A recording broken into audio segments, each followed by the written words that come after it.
មុននឹងចូលទៅកាន់សាច់រឿងនៃភាពបន្តខ្ញុំសូមបញ្ជាក់បន្តិចតាក់ទងទៅនឹងរឿងព្រេងនិទានពស់អមតៈឬក៏ចង្ក្រាននិបរានថៃស៊ូមួយហ្នឹងខ្ញុំមើលនៅក្នុងខមមិនឃើញបងប្អូនយើងខមមិនរៀងភ្លាវច្រើនគួរសមដែរបងប្អូនខមមិនថាមិនក៏រូបហ្នឹងវាអត់ត្រូវជាមួយនឹងសលេងហើយមិនក៏ដាក់រូបតារាច្រើនម៉េះអញ្ចឹងប្រហែលជាបងប្អូនយើងអត់ដឹងថារឿងហ្នឹងគឺជារឿងនិទាននេះហើយសូម្បីតែនៅក្នុង thumbnail ហ្នឹងក៏ខ្ញុំបានដាក់ដែរថាវាជារឿងនិទាននេះអញ្ចឹងណាសូម្បីតែឈ្មោះ channel ក៏ខ្ញុំដាក់ដែររឿងនិទានមានរូបអញ្ចឹងបានន័យថារឿងហ្នឹងគឺជារឿងនិទានទេប៉ុន្តែខ្ញុំព្យាយាមរករូបមកដាក់ឲ្យបងប្អូនទាំងអស់គ្នាហ្នឹងអាចទស្សនាបានផងហើយនឹងស្ដាប់ផងអញ្ចឹងរឿងនេះគឺខ្ញុំធ្វើសម្រាប់នៅក្នុងក្រុម VIP ឬក៏បាអាតកំបាំងរបស់ខ្ញុំសម្រាប់ឲ្យសមាជិកក្រុម VIP ឬក៏សមាជិកនៅក្នុងបាអាតកំបាំងហ្នឹងគាត់ស្ដាប់រាល់ល្ងាចអញ្ចឹងណាអញ្ចឹងហើយបានជាខ្ញុំជ្រុលជាធ្វើអីខ្ញុំក៏ផុសចូលទៅក្នុង YouTube ឲ្យបងប្អូនរាល់គ្នាស្ដាប់ដែរអញ្ចឹងទៅហើយបញ្ជាក់ម្ដងទៀតនេះគឺជារឿងនិទានទេអញ្ចឹងរឿងនេះគឺជារឿងនិទានទេគ្រាន់តែថារឿងនិទានហ្នឹងវាមានរូបខ្លាអញ្ចឹងណាវាស្តៀងម៉ាំងវ៉ាដែរកូនកាត់ម៉ាំងវ៉ាបែបហ្នឹងអញ្ចឹងទៅគ្រាន់តែថារូបវាហ្នឹងវាមានអត់គ្រប់ទេវាមួយភាគវាអាចមាន 50% ឬ 70% ឬក៏ 80% នេះហើយគឺជាមូលហេតុដែលបងប្អូនរាល់គ្នាមើលទៅបាត់រូបអញ្ចឹងវាអាចបាត់រូបខ្លះខ្ញុំគ្រាន់តែដាក់ចូលដើម្បីឲ្យបងប្អូនអញ្ចឹងស្គាល់ថាតួហ្នឹងមុខមិនតួហ្នឹងរូបរាងមិនបែបហ្នឹងអញ្ចឹងទៅហើយរឿងនេះចាប់ពីភាគទី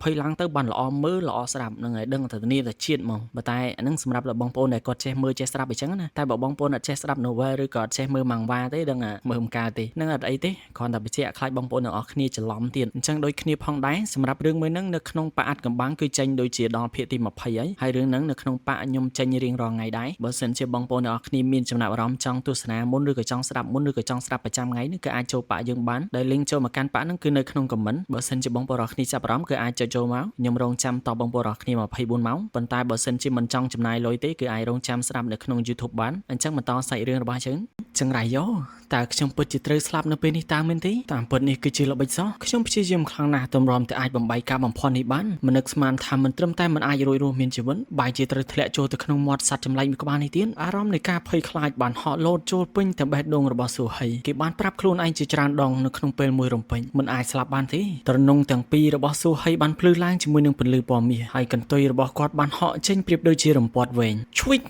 របួសថ្មីបានលេចឡើងនៅលើរបួសចាស់បំពង់កត្រីយ៉ាវស្ទើរតែដាច់ជាពីរបើទោះបីជាស៊ូហីគេកំពុងតែមានភាពភ័យស្លន់ស្លោនៅឡើយតែគេបានបន្តដេញតាមត្រីយ៉ាវដែលកំពុងតែមានចេតនាចង់រត់គេចកន្ទុយរបស់គេបានក្រវាត់ចេញម្ដងទៀតគោលបំណងគឺវាប្រហារទៅរកក្បាលរបស់ត្រីយ៉ាវនោះតែម្ដងល្បឿននៃការរត់គេចរបស់ត្រីយ៉ាវហាក់ដូចជាយឺតជាងមុនជាច្រើនដងនៅពេលដែលត្រូវរបួសជាន់លើរបួសបែបនេះជាមួយនឹងពន្លឺដ៏ត្រជាក់នៃកន្ទុយរបស់ស៊ូហីបំពង់ករបស់ត្រីយ៉ាវបានដាច់ពត់ជាពីររាងកាយដែលធំរបស់ត្រីយ៉ាវបន្ទាប់ពីកាត់ផ្ដាច់កចេញពីខ្លួនវាបានខ្ទាតចេញពីផ្ទៃទឹកឡើងទៅលើច្រាំងទន្លេច្បាស់ណាស់ថាការវាប្រហារលើកចុងក្រោយរបស់កន្ទុយស៊ូហីនេះបានធ្វើឲ្យត្រីយ៉ាវស្លាប់បាត់បង់ជីវិតដោយក្បាលដាច់ចេញពីខ្លួនអ្វីត្បិតតែថាអាចសម្លាប់ត្រីយ៉ាវនោះបានក៏ដោយស៊ូហីមិនពេញចិត្តជាមួយនឹងការវាយប្រហាររបស់ខ្លួនទេដែលគេបានវាយប្រហាររហូតដល់តែ2ដងទើបអាចសម្លាប់ត្រីយ៉ាវនេះបានបើសិនជាស្ថិតក្នុងកលៈទេសៈដែលត្រីមួយនេះមិនមានរបួសស្រាប់នោះក្នុងចំណោមនៃការវាយប្រហារទាំងពីរលើកបរាជ័យគេប្រកាសនឹងខ្លាយជាសាកសពដែលត្រូវបានស្លាប់ជំនួសត្រីមួយនេះជាក់ជាមិនខាននៅពេលនេះគេលែងខ្វល់ពីរឿងទាំងអស់នឹងទីរៃទោះបីជាយ៉ាងណាក៏គេបានសម្លាប់ត្រីយ៉ាវនេះរួចហើយគេបំរុងនឹងសាកភ្លក់រសជាតិដ៏ឈ្ងុយឆ្ងាញ់របស់ត្រីយ៉ាវនេះមួយម៉ាត់សម្លឹងមើលទៅខាងមុខស៊ូហីក៏បានប្រទះជាមួយនឹងត្រាសម្គាល់ខ្លួនមួយពិនិត្យមើលវាឲ្យកាន់តែច្បាស់ក្នុងចិត្តស៊ូហីប្រៀបដូចជាត្រូវបានរន្ទះបាញ់អញ្ចឹងគេបានដកថយមកខាងក្រោយជាមួយនឹងចម្ងាយដ៏ឆ្ងាយវាមានន័យថានេះគឺជាផ្លាកសញ្ញារបស់អ្នកចាប់ពស់ត្រីមួយក្បាលនេះមិនត្រឹមតែមានសមត្ថភាពប្រយុទ្ធជាមួយនឹងអ្នកចាប់ពស់ទេគេថែមទាំងបានលេបក្រុមអ្នកចាប់ពស់ចូលទៅក្នុងពោះគេទៀតផ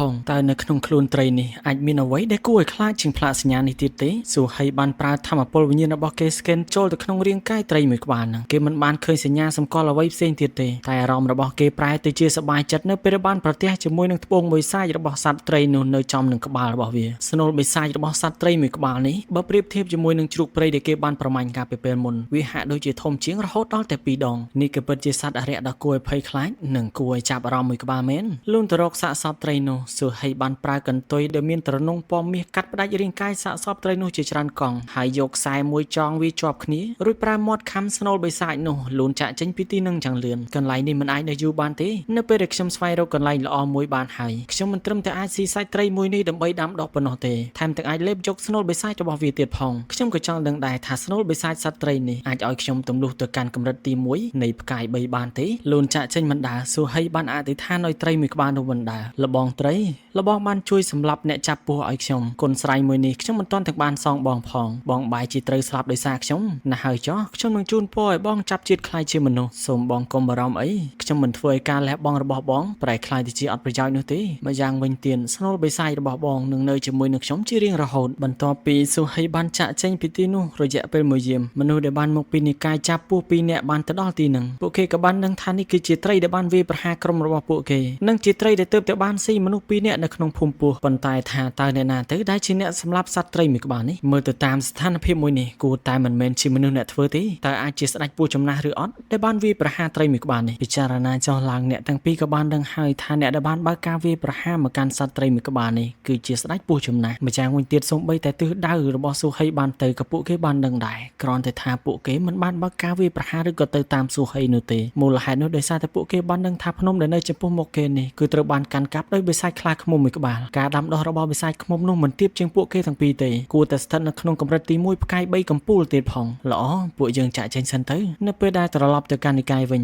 ញពួកយើងនឹងត្រឡប់មកទីនេះម្ដងទៀតចាប់ទាំងសត្វពស់និងសត្វខ្លាឃ្មុំនោះតែម្ដងមនុស្សម្នាក់នៅក្នុងចំណោមមនុស្សទាំងពីរនាក់នឹងក៏បាននិយាយតែលបងខ្ញុំបានឮថាស្ដេចពស់ចំណាស់មួយក្បាលនឹងបានលេបថ្នាំផ្លាស់ប្ដូរជីវិតដូចជាថ្នាំដែលត្រូវបានចម្រាញ់ដោយព្រឹទ្ធាចារ្យម្នាក់ថ្នាំនោះគាត់ព្យាយាមចម្រាញ់អស់រយៈពេល10ឆ្នាំទៅហើយពាក្យចចាមរាមបាននិយាយតគ្នាវាគឺជាអសត់កម្រិតខ្ពស់បើសិនជានរណាម្នាក់បានលេបនៅក្របថ្នាំមួយនឹងគេនឹងអាចទម្លុះកម្រិតដែលកំពុងតែជាប់គាំងនៅពេលបច្ចុប្បន្នរបស់គេបានដូចគ្នាវាគួរតែអាចជួយទម្លុះកម្រិតដែលបងកំពុងតែជាប់គាំងអស់រយៈពេល10ឆ្នាំនេះបានដែរសិស្សបងគេនឹងក៏បានបើកភ្នែកធំវាគឺពិតជាដូចឯងនិយាយមែនទេឯងក៏ពិតជាឆ្លាតមែនក៏ប៉ុន្តែថាជាមួយនឹងសមត្ថភាពពួកយើងទាំងពីរបើសិនជាចង់ចូលទៅឲ្យដល់ជម្រៅនៃព្រៃខ្លាចតែថាមានគ្រោះថ្នាក់ច្រើនជាងលៀបសិស្សប្អូនគេក៏បានតបលបងក៏មិនព្រួយបារម្ភអីកន្លះខែទៀតគឺដល់រដូវរងាប្រកាសជាមានព្រិលធ្លាក់ឥតឈប់ឈររដូវមួយនេះកុំថាឡើយសត្វព្រៃធម្មតាបើទោះបីជាសត្វបិសាចក៏ដោយពួកគេស្ថិតក្រោមកម្រិតទី2និងមិនអាចរក្សាសីតុណ្ហភាពក្នុងខ្លួនរបស់គេបានទេពួកគេគួរតែព្យាយាមនៅក្នុងល្អាងឬក៏រន្ធឈើផ្សេងនៅពេលនោះពួកយើងប្រកាសជាអាចឆ្លៀតឱកាសមួយនឹងវាប្រហារគេបា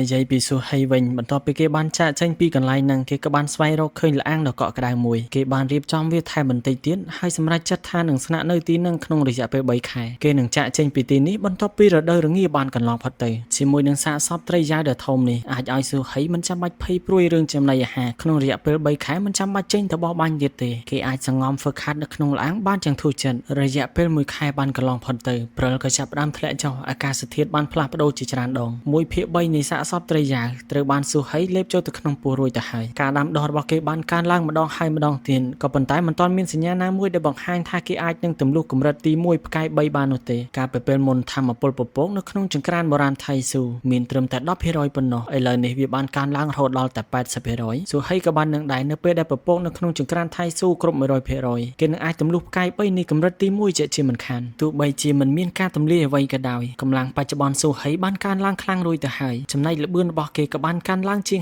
50% ដែរបើប្រៀបធៀបកាលពីពេលមុនលើសពីនោះទៅទៀតស្រកាដែលដូចជាត្រនងបន្លានៅកន្ទុយរបស់គេដែលមានពណ៌មាសនោះបានដុះឡើងថែមរហូតដល់តែ3ទៀតជាមួយនឹងការពីពេលមុន2វាស្មើនឹង5ទៅហើយនៅពេលនេះ1ខែបន្ទាប់មកទៀតរដូវរងាកាន់តែរងាខ្លាំងសម្លឹងមើលទៅបើទោះបីជានៅលើភ្នំក៏ដោយវាបានប្រែក្លាយទៅជាភ្នំព្រិលនិងវាលព្រិលអស់ទៅហើយនៅខាងក្រោមសុហីបានរអ៊ូតែម្នាក់ឯងមិននឹកស្មានថាការទម្លុះទៅកាន់ផ្កាយ3នៃកម្រិតទី1វាពិបាកដល់ថ្នាក់នឹងសោះរយៈពេល2ខែនៃការដាំដុះរបស់ខ្ញុំបែរជាមិនអាចទម្លុះបានទៅកាន់កម្រិតទី1នៃផ្កាយ3តែថានៅពេលនេះពពកដែលនៅក្នុងចង្ក្រានបុរាណនាគថៃស៊ូវាបានពេញទៅហើយមើលទៅសុហីហាក់ដូចជាមិនឆ្ងាយពេកទេពីផ្កាយទី3នៃកម្រិតទី1ដូចជាអ្វីដែលយើងបានដឹងតាមផែនការរបស់មនុស្ស2នាក់ដែលមកពីនិកាយចាប់ពស់គេគឺរងចាំដល់រដូវនេះពាក់កណ្ដាលដែលត្រជាក់ខ្លាំងបំផុតពួកគេនឹងប្រមូលគ្នាមកប្រមាញ់សុហីជាមួយនឹងខ្លាឃ្មុំខ្មៅសេចក្តីប្រកាសជាច្រើនបានបិទពីពេញទីក្រុងឈិនជាបើសិនជាមាននរណាមានសមត្ថភាពអាចចាប់ពស់ខ្មៅចំណាស់បានពួកគេប្រកាសជាអាចនឹងទទួលបានរង្វាន់យ៉ាងច្រើនសន្ធឹកសន្ធាប់ពីនិកាយចាប់ពស់ដំណឹងមួយនេះបានធ្វើឲ្យប្រជាជនដែលរស់នៅក្នុងទីក្រុងឈិនជាទាំងមូលច្របូកច្របល់មានមនុស្សមិនតិចនោះទេដែលបានមកចូលរួមដើម្បីប្រមាញ់បិសាចពស់ចំណាស់ជាមួយនឹងខ្លាឃ្មុំខ្មៅសូម្បីតែវាងដានីវដែលជាឪពុករបស់វាងសៀវនីវនោះក៏បានមកជាមួយនឹងគេឯងដែរជាមួយនឹងរង្វាន់ដ៏ច្រើនដែលនិកាយចាប់ពស់បានផ្ដល់ឲ្យគាត់ប្រកាសជាអាចមានលុយផ្គត់ផ្គង់ឲ្យកូនប្រុសរបស់គាត់រៀនបន្តសុហីនៅពេលនេះមិនត្រឹមតែនៅក្នុងរូងដែលគេធ្លាប់បាននៅកាលពីពេលមុននោះទេគេថែមទាំងបានជីករន្ធចូលទៅក្នុងដីជម្រៅ20ម៉ែត្រទៀតផងដើម្បីការពារធាតុត្រជាក់ដែលបានសាយភាយចេញមកពីខាងក្រៅជាមួយនឹងកម្រិតនៃការដាំដុះរបស់គេបច្ចុប្បន្នមិនអាចទប់ទល់ជាមួយនឹងធាតុត្រជាក់នៃព្រិលដ៏ច្រើនមហិមាទាំងអស់នោះបានទេនៅមាត់ល្អាងដែលសុហីបានស្នាក់នៅនោះយូរម្ដងមានបិសាចខ្លាឃ្មុំក៏បានមកពួនសង្ងំនៅទីនឹងដែរនៅទីនោះប្រឡាក់ទៅដោយរោមជាមួយនឹងលាមករបស់បិសាចខ្លាឃ្មុំសូម្បីតែសត្វចចកយូរម្ ម្ដងពួកវាបានមកប្រមូលផ្ដុំនៅក្នុងល្អាងមួយនោះដូចគ្នា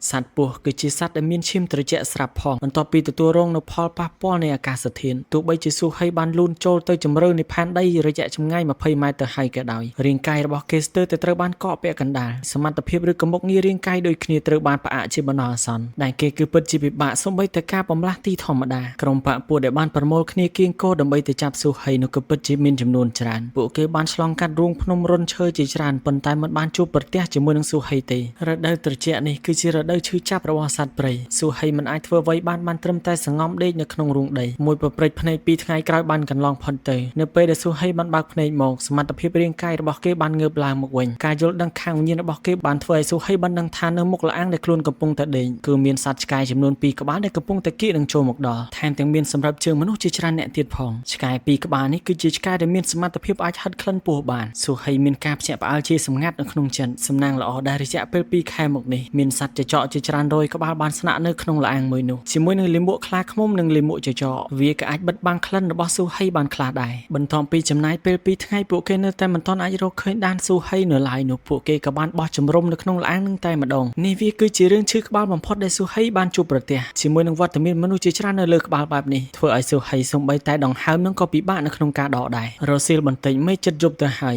យពួកគេបានធ្វើការបោកបាញ់បានសត្វពស់មួយក្បាលប្រវែងជាង2ម៉ែត្រវាគឺជាសត្វពស់ធម្មតាមិនមែនបិសាចពស់នោះទេគឺជាពស់មិនមានការដាំដុះប្រមូលមេឈើបានជាច្រើនពួកគេក៏បានបង្កាត់ភ្លើងដុតពស់មួយក្បាលនោះដើម្បីក្លែមស្រារឿងទាំងអស់នេះពិតជាធ្វើឲ្យស៊ូហីខឹងសម្បាស្រែកជេរនៅក្នុងចិត្តប្រើធម្មពលដើម្បីសង្កេតមើលស៊ូហីក៏បានដឹងថា2នាក់នៅក្នុងចំណោមពួកគេគឺជាមេដឹកនាំនៅក្នុងក្រុមមួយនោះអ្នកទាំងពីរបានពាក់អាវពស់ថ្លាន់ពណ៌ខៀវនិងខ្មៅមានធម្មពលវិញ្ញាណខ្សោយនៅក្នុងខ្លួនរបស់ពួកគេទាំងពីរអាវពស់ថ្លាន់អញ្ចឹងពួកគេទាំងពីរគឺមកពីនិកាយចាប់ពស់មែនទេភ្នែករបស់ស៊ូហីបានភ្លឺឡើងដោយការខឹងសម្បាជាមួយនឹងការភ័យខ្លាចក្រុមពួកគេមានគ្នាប្រមាណជាង30នាក់បើសិនជាស៊ូហីចង់ប្រយុទ្ធជាមួយនឹងពួកគេមែននោះសូម្បីតែ 1% ក៏ស៊ូហីមិនមានឱកាសក្នុងការឈ្នះដែរមួយសន្ទុះក្រោយមកក្លិនឈ្ងុយបានបោកបក់ពេញទាំងខ្យល់ហើយគ្រប់គ្នាកំពុងតែផឹកទឹកស៊ុបនិងស៊ីសាច់ពស់ដោយមានអារម្មណ៍ថារីករាយស៊ូហីបានគិតនៅក្នុងចិត្តមនុស្សបានចិញ្ចឹមសត្វស្រុកប៉ុន្តែបែរជាពួកគេមានចំណូលចិត្តស៊ីសត្វព្រៃទៅវិញនៅហ្គេមដែលមានមនុស្សជាច្រើនអ្នកចាប់ពស់2នាក់កំពុងតែឈរនៅទីនោះពួកគេទាំងពីរកំពុងតែពិភាក្សាអំពីរឿងមួយអាកប្បកិរិយាពួកគេទាំងពីរហាក់ដូចជាប្លែកៗ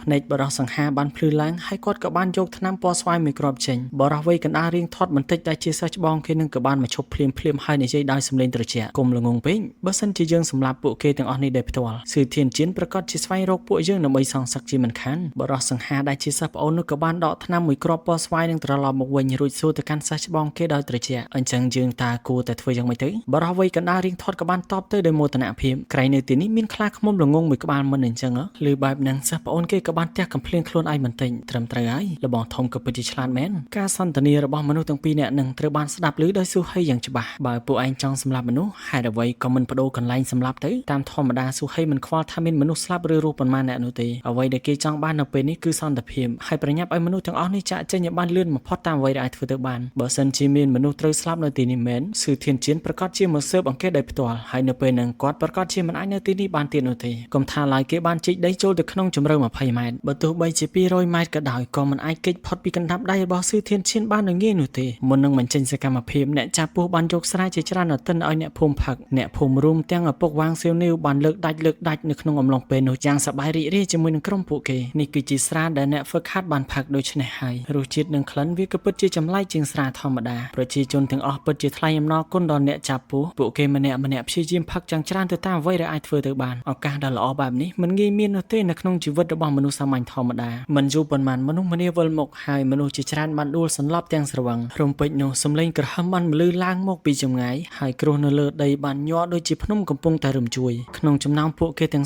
30នាក់នោះមានជាងពាក់កណ្ដាលទៅហើយដែលកំពុងតែស្រវឹងស្រមោលដ៏ធំមួយពេលនោះហាក់ដូចជាបានធ្លាក់មកពីលើមេឃបរោះ2នាក់ស្រាប់តែបានផ្ទុះប្រែខ្លាយទៅជាសាច់ហើយនឹងឈាមបន្ទាប់មកសំឡេងក្រហមនៅគួរឲ្យភ័យខ្លាចនោះវាគឺជាសត្វខ្លាឃ្មុំព្រៃនោះឯងជួយផងសត្វខ្លាឃ្មុំក្រុមអ្នកប្រមាញ់ដែលកំពុងតែស្រវឹងមានភាពចលាចលយ៉ាងខ្លាំងពួកគេម្នាក់បានព្យាយាមរត់ចេញទាំងអស់សង្ឃឹមបើទោះបីជាពួកគេកំពុងតែស្ថិតក្នុងស្ថានភាពស្រវឹងក៏ដោយអ្នកខ្លះព្យាយាមរត់រហូតដល់បុកគល់ឈើអ្នកខ្លះបានរមៀលធ្លាក់ទៅលើភ្នំតាមច្រាំងថ្មចោតស៊ូហីមិនមានអារម្មណ៍ល្អចំពោះមនុស្សទេគាត់គ្រាន់តែសង្ឃឹមថាមនុស្សទាំងអស់នេះនឹងទៅស្លាប់ឲ្យឆ្ងាយពីមាត់ល្អាងរបស់គាត់ប៉ុណ្ណោះគាត់បានរើចេញមកខាងក្រៅបន្តិចដើម្បីឲ្យស្មារតីខាងវិញ្ញាណរបស់គាត់អាចសម្លឹងមើលកាន់តែឆ្ងាយនៅពេលនេះបិសាចខ្លាឃ្មុំចាប់ផ្ដើមសម្លាប់មនុស្សរួចទៅហើយ បិសាចខ្លាឃ្មុំក៏ពិតជាមានល្បឿនលឿនណាស់វាបានរត់ចូលទៅកាន់ហ្វូងមនុស្សហើយបានព្យាយាមសម្លាប់មនុស្សមួយចំនួនធំដោយត្រឹមតែជាការទះកំភ្លៀងរបស់វាប៉ុណ្ណោះនៅទីណាដែលខ្យល់ដៃរបស់វាបានធ្លាក់ចុះទៅហ្វូងមនុស្សក៏ត្រូវបានទះកំភ្លៀងអ្នកខ្លះបានដាច់ក្បាលរមៀលទៅគ្រប់ទីកន្លែងវាក៏ពិតជាសោកនាដកម្មដ៏គួរឲ្យខ្លាចខ្លាំងបំផុតអ្នកដែលនៅរស់បានស្រែកឡើងទាំងភាពក្រៀមក្រំលោកម្ចាស់ជួយខ្ញុំផងពួកគេព្យាយាមស្រែកឲ្យមនុស្សពីរនាក់ដែលមកពីនិកាយចាប់ពស់នោះជួយក៏ប៉ុន្តែគេមិនដែលនឹងអាចជួយបានទៅពីព្រោះថានេះគឺជាផែនការដែលពួកគេព្យាយាមសម្លាប់អ្នកទាំងអស់គ្នានោះឯងមូលហេតុគឺជាបរិសង្ហាសិស្សប្អូននោះឯងដែលទៅឆាឆៅខ្លាឃ្មុំឲ្យវាមានការខឹងសម្បានិងវាប្រហារទៅកាន់វងមនុស្សទាំងអស់នឹងក្នុងចំណោមមនុស្សទាំង30ជាងអ្នកនឹងមានតែមនុស្ស2 3នាក់ប៉ុណ្ណោះដែលមិនបានស្រវឹងហើយម្នាក់ក្នុងចំណោមពួកគេនឹងគឺជាលីសានគេថែមទាំងបានដឹងពីគម្រោងរបស់មនុស្សទាំងពីរនាក់ដែលមានចេតនាចង់សម្លាប់ពួកគេដើម្បីកាត់បន្ថយការចំណាយវាមានន័យថាមនុស្សស្លាប់ហើយមិនចាំបាច់ប្រកល់រង្វាន់ទេលីសានខឹងខ្លាំងណាស់បានយកព្រួញបាញ់សម្ដៅទៅកាន់អ្នកចាប់ពស់ទាំងពីរនាក់នោះគ្រាប់ព្រួញមួយនោះបើទោះបីជាត្រូវក៏មិនអាចធ្វើអ្វីអ្នកដាំដុះបានដែរប៉ុន្តែជាចៃដន្យបន្ទាប់ពីអ្នកចាប់ពស់ទាំងពីរនាក់នោះបានគេចផុតគ្រាប់ព្រួញមួយនឹងក៏បានត្រូវជាមួយនឹងថង់ផ្ទុករបស់អ្នកចាប់ពស់ម្នាក់ដែលមានឈ្មោះថាចៅវិនជូក្របថ្នាំដបត្បូងថ្មវត្ថុស័ក្តិសិទ្ធិនិងដបស្រាខាងវិញ្ញាណ2ដបបានធ្លាក់ចុះមកខាងក្រោមអទិនស្រាវិញ្ញាណក៏បានបែកវាក៏បានហូរចូលទៅក្នុងល្អាងចៅវិនជូក៏ពិតជាខឹងសម្បាយ៉ាងខ្លាំងមើលទៅឯងកំពុងតែស្វែងរកសេចក្តីស្លាប់ហើយដែលហ៊ានវាប្រហារអ្នកដាំដុះដូចជាយើងដោយសារតែកម្រិតនៃការដាំដុះរបស់ចៅវិនជូនៅទាបដូច្នេះហើយគេមិនអាចស្រូបយករបស់របរដែលបានជ្រុះនោះត្រឡប់មកវិញនោះទេបើយើងក្រឡេកមកមើលស៊ូហីដែលកំពុងតែលាក់ខ្លួននៅក្នុងល្អាងវិញគេបានឃើញស្រាហូរចូលនៅក្នុងល្អាងថែមទាំងមានគ្រាប់ថ្នាំជាច្រើនបានរំលាយចុះទៅខាងក្នុងនោះទៀតផងស៊ូហីបានគេចខ្លួនយ៉ាងលឿនដោយអនុញ្ញាតឲ្យស្រានោះហូរចូលទៅខាងក្នុងឥតឈប់ឈរមួយសន្ទុះក្រោយមកនៅក្នុងល្អាងទាំងមូលពោពេញទៅដោយក្លិនស្រាជោគជាំចំណែកចៅវិនជូនៅពេលនោះគេក៏បានក្រឡេកមើលឆ្វេងស្ដាំទឹកមុខរបស់គេបានបញ្ចេញនូវស្នាមញញឹមជំហានជើងរបស់គេផ្ទាល់បានសម្ដៅទៅរកថង់ផ្ទុកដែលគេបានជ្រុះអំបញ្ញមិញរួចក៏បានរើសនិមិត្តសញ្ញាត្រាមួយដែលបានធ្លាក់នៅនឹងដីភ្លាមនោះគេក៏បានប្រើបាតដៃដើម្បីច្របាច់ធម្មពលវិញ្ញាណរបស់គេក៏បានហូរចូលទៅក្នុងត្រាដែលនៅក្នុងបាតដៃសិស្សច្បងគេដែលនៅពីក្រោយខ្នងក៏បានស្រែកសួរថាឯងកំពុងតែធ្វើអ្វីហ្នឹងចៅវិនជូមិនមានការស្ទាក់ស្ទើរត្រាដែលនៅក្នុងបាតដៃដែលគេបានមកឆេះរួចទៅហើយក៏បានគប់សម្ដៅទៅកាន់សិស្សច្បងរបស់ខ្លួនត្រាមួយនោះក៏បានផ្ទុះឡើងភ្លាមជាមួយនឹងពន្លឺពណ៌បៃតងហើយវាបានវាយប្រហារទៅកាន់បរិសវ័យកណ្ដាលដែលជាសិស្សច្បងរបស់ចៅវិនជូជាមួយនឹងសំឡេងស្រែកបរិសវ័យកណ្ដាលដែលជាសិស្សច្បងរបស់គេនឹងបានប៉ាំងហោះទៅរកខ្លាឃ្មុំដែលកំពុងតែសម្លាប់មនុស្សពីចម្ងាយឃើញទស្សនវិជ្ជាដែលសិស្សច្បងសិស្សប្អូនគេកំពុងតែសម្លាប់គ្នាស៊ូហីមានការភ្ញាក់ផ្អើលភ្នែករបស់គេបានសម្លឹងមើលទៅយកចិត្តទុកដាក់តើនេះមានន័យថាយ៉ាងម៉េចទៅចៅវិនជូកំពុងតែមានចេតនាចង់សម្លាប់សិស្សច្បងគេជាមួយនឹងខ្លាឃ្មុំមួយក្បាលនោះអីចឹងហ៎ដែលឡែកយើងមិនទាន់ដឹងថាចៅវិនជូមានចេតនាអ្វីគេចង់សម្លាប់មនុស្សទាំងអស់នោះបំបិទមាត់រួមទាំងសម្លាប់ស៊ូហីទៀតឬក៏អត់ទេដោយសារតែភាពនេះត្រូវបានបញ្ចប់ចង់ដឹងថាសាច់រឿងទៅជាយ៉ាងណាមានតរងចាំទស្សនានៅភាពបន្តសម្រាប់រឿងមួយនេះខ្ញុំពេញចិត្តខ្លាំងមែនទែននៅពេលដែលកម្រិតដាំដុះពួកគេកាន់តែខ្ពស់ទៅនិយាយទៅកាន់តែល្អមើលទៅបងប្អូនទាំងអស់គ្នាប្រហែលជាឃើញហើយកន្លែងខ្លះគឺអត់មានរូបទេអានឹងដោយសារតែក្រុមហ៊ុនគេអត់បានផលិតអញ្ចឹងកន្លែងណាដែលមានរូបខ្ញុំនឹងដាក់រូបហើយកន្លែងណាដែលអត់មានរូបបងប្អូនទាំងអស់គ្នាអាចព្យាយាមស្ដាប់សលេងទៅឬក៏មើលរូបដែលខ្ញុំដាក់ជាតំណាងហ្នឹងអាចកាន់យល់បន្តិចទៅអធិស្ឋានផងយើងនឹងចាំជួបគ្នានៅវីដេអូភាគក្រោយបាយបាយ